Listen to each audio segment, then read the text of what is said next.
In April 1994, South Africa was on the cusp of a rebirth.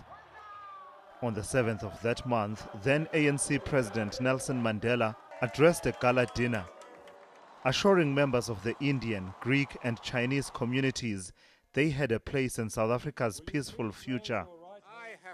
In the short time Madiba spent on the podium, further north in Rwanda, thousands lost their lives as the bloodiest chapter in the country's history began, written in the blood of more than 800,000 people. The militiamen just come passing by and looking at people. Dead bodies were lying everywhere. Michael Rwarinda was 17 at the time.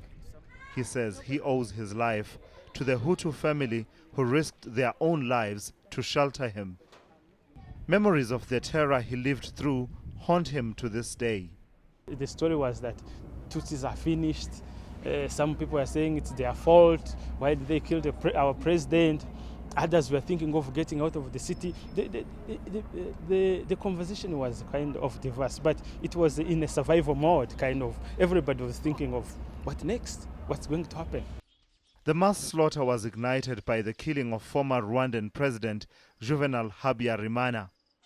But the build-up in tensions between the majority Hutu and minority Tutsi spanned generations, with massacres occurring as far back as 1959.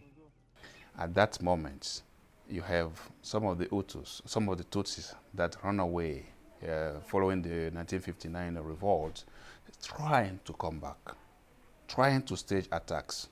But every time you have an attack, the reprisal is on the Tutsis that live. 10,000 of them will be killed, 130,000 will be expelled from the country, and it is systematic. The international community turned a blind eye. No world power was prepared to intervene. I believed at that time that I was doing my best, but I realized after the genocide that there was more that I could and should have done to sound the alarm and rally support. The 20th anniversary of the genocide comes as Rwanda is in the spotlight once again. President Paul Kagame, the man credited with ending the 1994 genocide, faces claims of autocratic rule, with his opponents jailed, exiled, or dead. Thula Sizwe Simelane, Johannesburg. Know more about your world. eNCA.com.